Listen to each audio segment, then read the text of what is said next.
어느 날 전화를 한 통 받았습니다. 제가 먼저 전화한 것도 아니고 저희 교회 성도님이 아니라 평택에 사는 그 감리교회 권사님, 너무나 단순한 단어를 잊어버리고 감리교회 이제 권사님이신데요. 이분이 그 음향 사업을 하시는 분이에요. 음향 사업을 하시는데 저는 이제 교회를 새로 예배당을 구하면서 음향이나 여러 가지 많은 필요가 있어서 기도하는데 그분 생각이 나는 거예요. 저는 그분 생각이 났는데 이분이 먼저 전화를 주신 거예요. 그래서 전화를 받고 나니 음향에 대한 얘기를 전혀 안 하고 본인이 가지고 있는 그 목공 공구가 취미로 이렇게 목공 공구를 모으신대요. 모으는데 처음에는 이제 인테리어에 들어가는 그런 목공이라 그래갖고 그분은 인테리어 업자가 아니라 음향 전문가예요. 교수 제의까지 받았던 이제 그쪽의 세계에서는 또 많은 사람들이 알고 있는. 근데 이분이 갑자기 그 목공 기계들이 자기한테 많다. 그런데 어느 날 또 한 번 왔어요. 교회를 와갖고 예배당에 와서 한참을 얘기하는데 자기가 그 목수 일을 도와주겠다는 거죠. 이게 완전히 전혀 다른 방향인데, 그러면 이제 제 마음속으로는 인테리어를 어떻게 해야 되나. 이제 여러 가지 선택지가 있었지만 가장 중요한 일단 물질적인 부분에서 우리가 이제 여러 가지 고려를 하고 있었는데 이분이 그냥 딱 밀어붙이는 거예요. 내일부터 우리가 직원들 와갖고 여기 다 정리하고 하겠습니다. 근데 이제 그 다음날 3명이 온다 그랬는데 4명이 온 거예요. 4명이 왔는데 4명에서 중간에 있는 그 긴 의자 그리고 이제 벽에 붙어 있는 의자 이거를 철거를 하는데 저는 우리 조이랑 같이 그걸 철거를 하려고 마음 먹고 있었는데 그게 뜯어보니까 그 안에 또 쇠로 완전히 견고하게 만들어갖고 아무도 뜯을 수 없게끔. 근데 그분이 갖고 있는 모든 공구로 그게 다 가능한 거예요. 그래서 쇠를 막 뚝딱뚝딱 잘라내는 그런 공구서부터 목공 자르는 공구서부터 모든 게 다 있는 것입니다. 그래서 저는 깜짝 놀랐어요. 이분이 음향 사업자인지 목공소 하시는 분인지. 그러니까 그 인테리어 업자들도 그분의 공구를 보고 혀를 이렇게 내두를 정도로 정말 많은 공구를 갖고 와서 지금 3일째, 이틀째 교회 인테리어를 그분이 담당해서 하고 있습니다. 물론 인테리어의 이제 재료비만 우리 교회에서 되고 그분은 인력으로 자기 공구로 모든 걸 다 하는 거예요. 하나님께서 진짜 날개 없는 천사를 보내주셨구나 그런 생각을 했습니다. 하나님 예비하시고 앞서 행하시고 연약한 부분을 채우시는 그 하나님. 저는 A를 달라고 해요. 하나님 저 이게 필요합니다. 정말 이걸 저에게 주셔야 됩니다. 하나님 한 방 근데 하나님은요 A가 아니라 B로 당신의 플랜을 이뤄 가시더라고요. 그런데 내가 구한 것보다 하나님이 하시는 일들이 더 견고해요. 그리고 그 결과에서 하나님 더 영광 받으실 만한 그런 일들을 하나님이 하시더라고요. 그러니까 이건 지나 보면 조금씩 깨닫게 되는 것입니다. 우리는 왜 기도할까 그러면 내 뜻대로 안 되는데 이런 생각을 할 거예요. 그런데 저는 기도해야 하나님 뜻이 이루어지는 거 우리가 목도합니다. 내 뜻이 무너지고 하나님 뜻이 드러나고 내 나라가 무너지고 하나님 나라가 세워지고 이것이 기도를 통해서 우리가 경험하게 되는 것입니다. 합력하여 선을 이루시는 하나님, 그 하나님을 지금 경험하고 있습니다. 요즘 제가 묵상하는 내용은 나의 연약함, 장애가 있는 분들도 있고 결핍이 있는 분들도 있고 상처가 있는 분들도 많은데 이것을 해결해달라고 계속 기도해요. 기도하면 그것을 하나님 고쳐주시지 않고 그 아픔은 그대로 놔두시고 뭔가 새로운 달란트나 재능을 주셔서 그걸 통해서 하나님을 찬양하게 하시고 하나님을 높이게 하시고. 근데 생각해 보면 이 연약함이 없으면 이 달란트도 하나님을 위해서 쓰지 않을 만한 그런 게 우리의 모습인 거예요. 그래서 하나님이 우리에게 결핍도 주셔서 또 연약함도 주셔서 어떨 때는 그게 나를 걸려 넘어지게 하는 장애물이 되기도 하지만 내가 믿음으로 일어서게 하는 디딤돌도 되는구나. 여러분, 바닥의 역할은 두 가지입니다. 가장 힘들고 어려운 처지에 우리가 놓여 있잖아요. 바닥의 역할은요, 무덤이 되느냐 아니면 그걸 발로 차고 오르느냐, 이게 바닥의 역할이에요. 우리 말씀심령교회 모든 성도님들은 우리가 가장 주저앉은 그 바닥에서 다시 치고 올라올 수 있는 믿음의 힘이 있기를 간절히 소망합니다. 아멘. 저는 오늘 말씀이 계속해서 조금 더 현실적인 그런 겉면으로 지금 디모데에게 우리 사도 바울이 얘기하고 있다는 그런 생각을 해봤습니다. 좀 더 현실적인 겉면을 디모데에게 하는 것은 그 현실적인 문제를 관가할 수 없기 때문입니다. 우리가 생각할 때는 디모데는 완벽하잖아요. 뱃속에 있을 때부터 말씀으로 양육받은, 태에서부터, 그리고 이 당시에는 그 남자가 히브리인이 아니고 어머니가 히브리인이면 그 자녀도 히브리인이었고, 또 남자가 남자가 이방인이었죠. 남자가 히브리인이고 어머니가 헬라인, 그러니까 이방인이면 그 자녀가 히브리인이 될 수가 없어요. 그러니까 어머니를 통해서 그 혈통이 결정되는 그런 상황에서 디모데는 완벽한 히브리인으로 그렇게 자랐고, 어릴 때부터 하나님의 말씀으로 자랐고, 그런데 이 디모데에게도 연약한 부분이 있었다는 거죠. 청년의 어떤 그런 모습들이 있었다는 거죠. 그리고 에베소서 교회의 지도자로 세워진 이 디모데에게 정말 경계해야 할 여러 가지 현실적인 문제, 그 문제가 있었다는 거예요. 우리도 현실적인 문제 굉장히 많지 않습니까? 그 디모데 개인에 대한 그 제한된 그런 겉면인 것 같지만 이것이 다 우리에게 주신 그런 겉면인 것입니다. 22절 보니까 22절에 시작되는 말이 또한 이렇게 시작합니다. 이 말은요, 우리 지난주 살펴본 그 하나님이 주인이 쓰시는 그릇, 그 그릇, 진리를 담을 수 있는 그릇, 자기를 깨끗게 하는 그 그릇, 여러분을 깨끗게 하시는 하나님의 은혜를 늘 유지하시기 바랍니다. 보혈로 여러분 이미 깨끗해진 줄로 믿습니다. 그 안에 보배가 담긴 거예요. 그래서 제가 지난주에 말씀드린 것처럼 여러분이 그 보배를 포장하고 보배를 보호하는 것이 아니에요.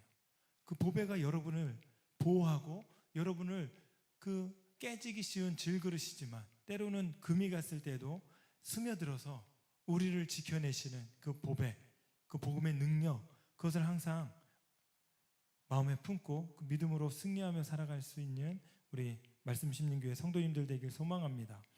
깨지기 쉬운 그릇에 보배를 담아주시는 그 예수님, 근데 사람들이 착각하죠. 내가 보배를 보호할 수 있다. 겉으로 포장지가 화려한 것이 그 안에 내용물을, 가치를 높여줄 수 있다 생각하는 거예요. 그런데요, 그 안에 있는 내용물이 우리의 가치를 더욱더 높여주는 거죠. 그래서 그 예수 그리스도, 그분이 우리 안에 담겨 있음을 믿습니다. 오늘 또한 그렇게 시작합니다. 아직 안 끝났다고 하는 거예요. 그렇게 하나님이 쓰시는 그 자기를 깨끗게 하는 그 그릇의 삶이 어떤 삶인가, 그거에 대해서 나오는 거예요. 우리에게 이미 주어진 의와 믿음과 사랑과 화평, 그것을 따르는 그 노력, 그것을 지켜내는 노력, 그것이 여러분 가운데 있습니까? 그래서 모든 것이 하나님이 우리에게 다 은혜이지만 우리에게 하나님께서 주신 우리가 지켜내야 될 그 믿음의 영역이 있다는 것입니다. 사도 바울은 디모데에게 많은 하나님의 진리를 담아주고 싶었어요. 그래서 디모데에게 필요한 것은 세상을 살아가는 처세들이 아니었습니다. 자기 개발을 위한 독서술, 심리학 이론 이런 것이 아니었어요. 그것이 필요 없다는 것이 아니라 디모데에게 그 깨지기 쉬운 그 디모데에게 담아주고 싶었던 것은 그 목회 현장에서 필요한 하나님이 기뻐하시는 현실적인 겉면, 그것들이었습니다. 기도에 항상 힘쓰고, 그러나 기도만 하라고 얘기하지 않습니다. 말씀의 능력을 경험하라고 하지만 24시간 말씀만 보라고 얘기하지 않습니다. 왜요? 삶은 현실이기 때문에. 우리가 말씀을 볼 때 그 말씀을 내 안에 담아서 우리 삶으로 살아내는 것, 그것도 말씀을 보여주는 삶으로 살아내는 것, 그것도 하나님이 기뻐하신다는 거예요. 여러분 안에 말씀이 있을 것입니다. 그러면 여러분 그것을 보여주며 살아가는 것이 하나님의 은혜입니다. 그렇게 살기 위해서는요, 우리가 절제해야 될 것이 있는 거예요. 22절에 보니까 또한 너는 청년의 정욕을 피하고 주를 깨끗한 마음으로 부르는 자들과 함께 의와 믿음과 사랑과 화평을 따르라 얘기합니다. 여러분, 따르기 전에 피하는 것이 먼저입니다. 물론 여기서 뭐 이거 순서를 바꿔서 막 얘기하는 건 아니지만 제가 말씀을 묵상하면서 보면 여러분 뭔가 따르기 전에 피할 것이 있는데 그것을 피하면서 주님을 따라가는 것, 그것이 은혜인 줄로 믿습니다. 디모데에게 청년의 정욕을 피하라고 얘기합니다. 그 이유가 있는 거예요. 맞서 싸워서 이기는 방식이 아니라 피해서 이기는 방식을 성경이 지시하고 있는 거예요. 여러분, 수많은 사람들이 뭔가 부딪혀서 이기는 걸 승리라고 생각합니다. 그런데 그것이 아닌 거예요. 우리에게 지혜가 필요한 것입니다. 싸워서 이겨야 될 것이 있고 골리앗처럼 싸워서 승리해서 완전히 무찔러야 될 것이 있고 피해야 될 것이 있습니다. 특히 성경은 무엇을 피해야 되냐? 오늘 보니까 정욕을 피하래요. 정욕을 피하라. 정욕은 맞서 싸우기보다 도망치는 거예요. 그래야 우리가 이길 수 있는 거예요. 여러분, 길거리에 딱 갔는데 사자가 나오면 무섭죠. 그래서 도망가잖아요. 근데 사자가 아니라 강아지가 거기다가 똥을 싸놨습니다. 어떻게 해요? 돌아가잖아요. 아니면 지저분해서 멀리 돌아가든지. 그러는데 우리가 정욕은요, 무서워서 도망가는 게 아니라 지저분해서 피하는 거예요. 우리가 맞서서 싸워야 할 것이 있고 피해야 할 것이 있는데 그것을 분별하는 지혜가 우리 가운데 있기를 소망합니다. 많은 사람들이요, 나쁜 경험들을 자랑합니다. 정욕을 실천한 것을 굉장히 자랑합니다. 사람들은 나쁜 경험을 듣고는 그 사람의 경험을 부러워합니다. 특히 이제 우리 학생 때 그런 게 많아요. 학생 때 누가 뭐 이렇게 몇 대 몇으로 싸웠는데 내가 다 이겼어 막 그러면서 그런 거 와 막 옆에서 막 부러워하는데, 또 어른들도 그런 게 많죠. 근데 그들에게는 옳고 그름에 대한 문제보다는 내가 경험하지 못한 것에 대한 그런 부러움, 그런 동경, 그것이 삶의 기준으로 되어버리는 거예요. 분별력을 잃어버리는 거예요. 피해야 될 것을 피하지 못하고 맞닥뜨리다가 큰 손해를 보는 사람들이 많은 것입니다. 여러분, 이거 뭐 이런 얘기는 많이 하는데 로또랑 남편이랑 공통점이 있어요. 뭔지 아세요? 예? 그러니까 죽을 때까지 안 맞아. 안 맞는데요. 근데 간혹 맞는 사람들이 있어요. 그래서 맞는 사람이 있는데 이 로또에 맞는 사람들은요, 돈을 안 가져본 사람들이 맞잖아요. 많은 경우 비참해집니다. 많은 경우 일확천금을 꿈꾸고 뭔가 해서 갑자기 들어오면 이 호르몬이 변화가 생겨요. 그래서 이 호르몬이 이거를 어떻게 사용할지 컨트롤을 못한대요. 그래서 이전보다 더 나쁜 환경으로 들어갈 확률이 더 많다고 합니다. 근데 뭐 간혹 가난한 사람들이 로또에 당첨이 되면 뭐 이렇게 잘 살 수 있는 그런 가능성이 있는데, 특히 이제 흥미로운 게 어느 연구 결과에 여성분들이 로또에 되면 이혼 확률이 2배나 높대요. 그래서 우리는 기도해. 우리 아내가 로또 하지 않게 로또에 당첨 못 되게 기도해야 돼. 예. 그래서 이게 올해 한 4, 5월 달에 이제 기사에서 나온 건데요. 아무튼 뭐든지 간단한 예이지만 우리가 우리의 정욕대로 움직였을 때 그것을 우리가 부러워하는 그것으로 얻는 뭔가 불로소득이나 이런 것들을 우리가 부러워하지 않길 소망합니다. 우리가 그런 것들을 피하고 청년의 정욕을 피하고, 이것은 꼭 음란한 것만 얘기하는 것이 아닙니다. 오늘 말씀을 쭉 보면 여러 가지가 있어요. 근데 성경은 특히나 음욕은 피하라고 되어 있습니다. 여러분, 성적인 문제는 맞서 싸워야 될 것이 아니에요. 특히 청년들 절대로 성적인 문제는 나는 하나님의 말씀으로 가득 찼으니까 이런 것쯤은 괜찮아 그러면서 맞닥뜨리는 거 아니에요. 그것은 피해야 되는 겁니다. 동영상에 보면 많은 것들이 나와요. 그러면 순간 딱 멈추지 마시고 순간 이상한 거면 그냥 확 돌려버리세요. 여러분 동영상 안 보지 않습니까? 다 보잖아요. 우리 삶 속에 순간순간 우리의 틈을 비집고 우리와 접속하려고 하는 그런 사단의 계략들에서 우리가 그것을 맞서서 이거 괜찮아가 아니라 다 피하는 거예요. 우리의 정욕된 모든 삶, 그것들을 피하며 하나님을 따라가는 믿음의 삶이 우리 가운데 있기를 소망합니다. 사도 바울은 주님의 뜻을 따르기 위해서는 반드시 피해야 할 것이 있음을 복음으로 낳은 이 아들 디모데에게 알려주고 있는 것입니다.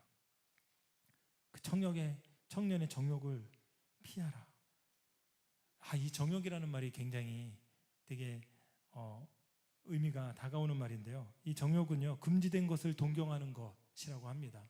여러분, 혹시 여러분이 동경하는 것 중에 하나님이 금지한 것이 있습니까? 여러분, 그거 훌훌 털어버리십시오. 하나님이 기뻐하시지 않는 것을 우리가 버렸으면 좋겠어요. 최근에 저도 굉장한 많은 유혹이 있었습니다. 무슨 다운 계약서, 무슨 뭐하서 이런 거 다 거절하는 거예요. 엄청난 금액에 달려있는 그런 문제를 내가 조금 손해봐도 다 거절하는 거예요. 그거는 하나님이 기뻐하시지 않는 것들에 대해서 우리는 피해야 될 줄로 믿습니다. 그런데요, 하나님이 기뻐하시지 않는 것, 거기에는요, 문제가 어떤 문제가 있냐면 그 결과가 하나님의 진노라는 거예요.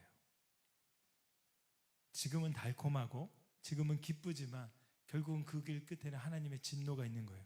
아니, 그 길 한 발짝 내딛는 것부터가 이제 하나님의 진노가 시작되는 거예요. 몰라. 그때는 들어갈수록 헤어나올 수가 없어.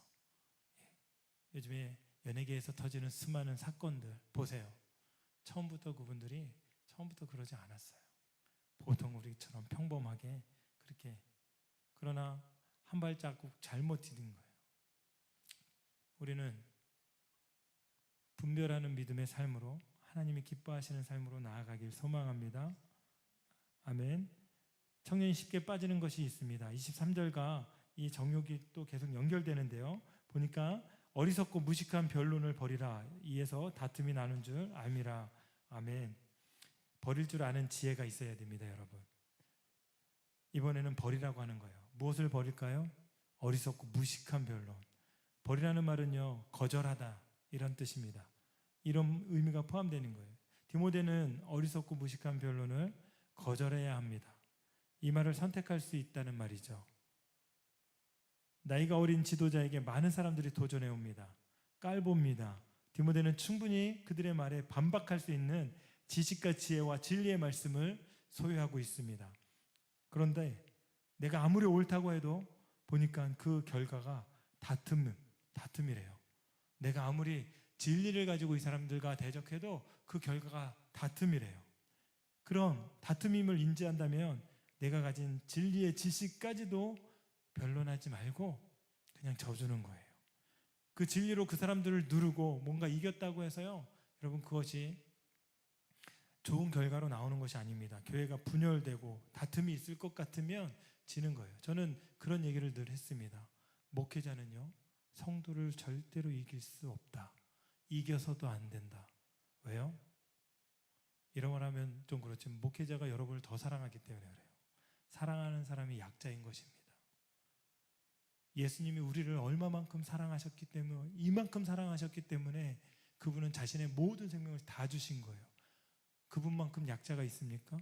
자기를 죽였잖아요. 약한 사람이 죽는 거예요. 왜? 더 사랑했기 때문에. 그 사랑이 더 크기 때문에. 세상에서 가장, 우주에서 가장 큰 약자. 부모가 우리 아이들에 비해서는 훨씬 약자예요. 여러분, 부모님이 여러분 맨날 이기진 않지 않습니까? 왜? 더 사랑하기 때문에. 교회를 사랑한다면 우리가 아무리 진리를 무장하고 있더라도 그 사람들과 부딪혀서 분열시키고 다툼하고, 이것이 하나님이 기뻐하시는 뜻이 아닙니다. 물론 정말 우리의 더 많은 양들을 보호하기 위해서 때로는 부딪혀야 될 때가 있지만 그 다툼과 분열로 가는 것은 육체의 일로 가는 거예요. 하나님의 일에서 시작해서 육체의 일로 끝나버리는 것입니다. 그래서 성경은 육체의 일은 분명하다 그랬어요. 음행과 더러운 것과 호색과 우상숭배, 여기 다 있어. 분열과 분쟁과 시기와 다 들어가 있는 거예요. 분냉과 이단과 분열함, 모든 것이 다 있는 것입니다. 그런데요, 기독교에서 핍박을 받고 고통을 받고 흩어질 때가 있어. 그럼 이 흩어짐을 통해서는 하나님이 어떤 역사를 하냐면 새로운 생명체 있는 공동체를 만들어서 교회를 세웁니다. 근데요, 또 성도가 대립해서 다투고 싸워서 찢어져서 분열했어. 거기에 교회가 세워질까요? 세워지는 또 분열하고 또 다투고 또 분열하고 또 다투고 결국은 사라지는 거예요. 우리는요, 하나님이 우리에게 주신 그 환경 속에서 흩어져서 믿음의 생명을 세우는 은혜를, 그런 은혜를 경험하는 우리 말씀심령교회 성도님들 되시길 소망합니다. 분열로 다투는 것 절대로 하나님 기뻐하시지 않는 것입니다. 그래서 하나님이 우리에게 버릴 줄 아는 지혜, 이미 그 모든 지혜를 주셔서 우리 교회를 지키실 줄로 믿습니다. 오늘 보니까 사도 바울은요, 이 디모데를요 부르는 호칭이 있었어요. 주의 24절, 주의 종은 마땅히 다투지 아니하고 모든 사람에 대하여 온유하며 가르치기를 잘하며. 여러분, 예전에는 목회자들에게 주의 종 그랬습니다. 목회자들에게만. 지금도 주의 종입니다. 저는 주의 종이고요. 여러분은 주의 뭐죠? 예, 종입니다. 여러분도 주의 종이에요. 근데 이 종이라는 말은요, 목회자들의 어떤 권위를 높여주기 위해서 주의 종이라 그러는 것이 아닙니다. 이 땅에 종이라는 말을 여러분 상상해 보십시오. 종은 어떤 역할을 하죠? 여러분에게 지금 뭐 그럴 일이 없지만 종이 있다 하면 여러분이 어떻게 해요? 그 종을 여러분 말의 권세로 여러분이 원하는 대로 다 시키잖아요. 심지어는 종은요, 재산의 일부도 안 들어가 있을 때고, 이 종을 죽여도 죄를 묻지 않는 그 시대에 주의 종이래요. 이것은 전혀 세상에 가지고 있는 그 의미를 완전히 전환시켜서 하나님이 당신의 사람으로 사람을 쓰시는 그 의미로 바꾸신 것입니다. 주님을 위해 이 단어가 사용될 때 가장 귀하고 멋진 단어가 되는 거예요. 여러분은 주님의 종이신 우리 말씀심령교회 성도님들인 줄로 믿습니다.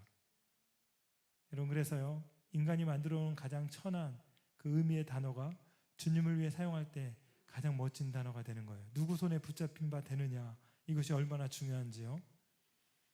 우리도 마찬가지입니다. 사탄의 종으로 살던 우리에게 누가 찾아오셨습니까?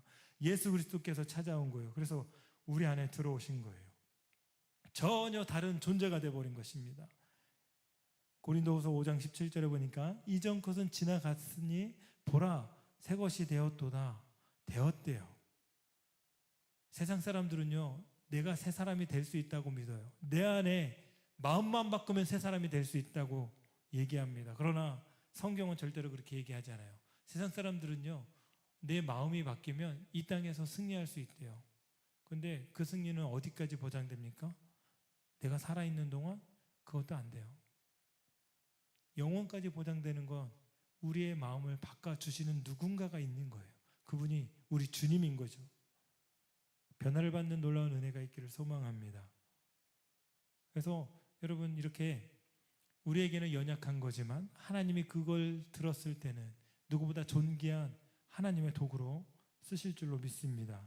수많은 사람들은 변화의 원동력, 그것이 위로부터 주어지는 걸 모르지만 우리는 그걸 알고 있는 거예요. 사탄의 종되었던 당신의 백성들을 주의 종으로 세우시고 몸된 교회를 위해 영적 리더로 디모데를 세운 거예요. 그리고 한 사람 한 사람 여러분도 영적 리더로 하나님께서 반드시 세워주시는 거예요. 때로는 가정에서, 때로는 공동체에서, 때로는 직장에서 성과 속을 구별하지 마시고 그곳에서 세상과 세상 속으로 들어가되 섞이지 않고 구별돼서 하나님의 종으로 믿음으로 승리하며 살아가는 우리 귀한 성도님들 되기를 간절히 소망합니다. 그곳에서도 여러분은 왕같은 제사장이라는 거예요. 연약한 우리에게 위로부터 주어진 강력한 은혜를 통해서 하나님의 놀라운 일들을 감당하게 하실 줄로 믿습니다. 그리고 계속 권면이 이어지는 겁니다. 주의 종은, 종의 조건이 다툼이 없고 모든 사람에게 온유하며 가르치기를 잘하며 참아야 한다고 합니다. 그 이유는 다시 기회를 주시는 하나님, 그 하나님이시기 때문에 그런 거예요. 그 하나님을 공동체에 드러내고 싶으신 거예요. 25절에 보니까 거역하는 자를 온유함으로 훈계할지니 혹 하나님이 그들에게 회개함을 주사 진리를 알게 하실까 하며 이 당시에 예수님을 등지고 떠나가는 사람들이 많았을 겁니다. 왜? 박해가 있었잖아요. 고통이 있었잖아요. 예수 믿는 것 그것이 유죄 판결 나는 성도라는 이름 자체가 그런 상황이었잖아요. 그런데 거역하는 자를 온유함으로 훈계하래요. 이거 굉장히 쉽지 않아요. 엄마 아빠 대봐요. 또 애들도 마찬가지일 거야. 온유함으로. 저는 참 부족한 그걸 명령하고 있는 겁니다. 그리고 하나님의 그들에게 회개함을 주사 진리를 알게 하실까 하며 결국은요. 내가 온유해야 되고 내가 그들을 훈계하는 이유는 다름이 없는 것이 아니라 그 영혼이 보존받기 위해서 다시 기회를 주시기 위해서 그렇게 말씀하시는 거예요. 여러분 성경은 하나님의 지키시는 분이라고 말씀합니다. 127편 121편이죠. 121편 말씀으로 우리가 가장 어려울 때 늘 같이 기도했었는데 하나님 너를 지키시는 자 이게 파수꾼이라는 말과 같은 단어예요. 지키신다는 말 샤마르라는 단어를 쓰고 있습니다. 그리고 이 말은요 또 어떤 의미가 있냐면 울타리를 치다 이런 의미가 있어요. 여러분 하나님 여러분을 그 울타리를 쳐서 안전하게 여러분을 지키시는 거예요. 예수님이 양의 문이라고 말씀하시지 않았습니까? 그 안에 있으면 구원이 있는 거고 그 안에 있으면 영생이 있는 거고 그것이 싫어서 튀어나와서 절벽에서 낭떠러지에서 떨어져 죽는 양들이 얼마나 많습니까? 그러나 우리는 계속해서 주님 안에 주님 품에 그렇게 거해야 되는 줄로 믿습니다. 할렐루야. 그래서 거역하는 자들까지도 품으시길 원하시는 그 하나님, 그 하나님이 우리 하나님이에요. 우리의 연약함도 다 품어주시는 하나님. 그것을 통해서 오히려 당신의 정말 왕같은 제사장으로 살아갈 수 있도록 은혜 주시는 그 하나님, 그 하나님이십니다. 하나님이 우리의 하나님이신 줄로 믿습니다. 아멘. 우리 26절. 그래서 다시 주어지는 기회를 우리가 얻게 되는데요. 26절 함께 읽겠습니다. 그들로 깨어 마귀의 올무에서 벗어나 하나님께 사로잡힌 바 되어 그 뜻을 따르게 하실까 함이라. 이것이 하나님이 우리를 향한 하나님의 마음입니다. 여러분 저는요 저 하나 살리시기 위해서 이 땅에 보내신 것 같지는 않아요. 하나님이 여러분 한 사람 한 사람을 그냥 여러분 구원에 멈추게 하기 위해서 여러분을 말씀 심는 교회로 보내신 것 같지는 않아요. 그냥 여기 바운드리 안에서 네가 안전했으면 좋겠다. 그것이 아니라 누군가가 마귀의 올무에서 벗어날 수 있도록 온유함으로 그들을 훈계하고 그들을 경책해서 다시 하나님 품으로 머물게 할 수 있는 그 믿음의 영적인 힘, 그것이 우리 성도에게 있는 줄로 믿습니다. 그래서 우리는 뒤로 물러가서 침륜에 거할 자가 아니라 영혼을 구원함에 이르게 하는 믿음을 소유한 자라고 우리가 고백할 수 있는 것이죠. 여러분 그래서 마귀의 올무에서 벗어나 하나님께 사로잡힌 바 되어 그 뜻을 따르게 하실까 함이라. 하나님의 뜻대로 수많은 비껴져 나가 있는 신앙에서 비껴져 나가 있는 우리의 가족과 우리의 자녀와 또 심지어는 우리까지도 하나님 앞에 다시 돌아올 수 있도록 우리가 우리 자신을 경책하고 우리 자신을 훈계하고 우리 주위에 있는 수많은 사람들을 사랑으로 보듬어주는 역사, 그것이 믿음의 역사인 줄로 믿습니다. 그것이 우리에게 필요한 거예요. 거역한 자를요 그냥 두는 것보다 더 큰 저주가 없는 거죠. 그러나 우리 주님은 그렇게 내버려 두지 않는 것입니다. 설령 우리가 하나님 앞에 거역한 그런 자로 설지라도 누군가를 통해서 또 다른 뒷모델을 통해서 우리를 다시 불러주실 줄로 믿습니다. 그 뒷모델가 여러분이 될 수 있으면 좋겠습니다. 아멘. 결국 뒷모델에게 필요한 것은 깨어있는 것입니다. 말씀을 마치겠습니다. 이 말은 다시 정신을 차린다는 말입니다. 또한 하나님께 사로잡혔다고 하는 거예요. 이 말은요 생포되었다는 말입니다. 여러분 생포되었다는 것은요 살아있고 또 살려준다는 의미입니다. 하나님이 여러분을 생포하신 거예요. 마귀에게 생포되면 그것은 죽음입니다. 영원한 멸망입니다. 그러나 예수님께 생포되면 뭐예요? 영원한 자유인 거예요. 그때는 우리가 자유가 아닌 것 같지만, 안전벨트를 하면 움직이기 힘든 것 같지만, 뭔가 사고가 났을 때는 우리의 생명의 자유를 누릴 수 있는 은혜인 줄로 믿습니다. 그래서 여러분, 주님께 생포되는 은혜가 있기를 소망합니다. 사로잡혔다는 그 말씀처럼 하나님이 나를 사로잡았다는 그 말씀을 믿음으로, 우리 삶으로 우리가 살아냈으면 좋겠습니다. 믿음 안에서 생포당하면 살아나는 것입니다. 우리를 사로잡아 주신 하나님께 온전히 두 손 들고 나아가길 소망합니다.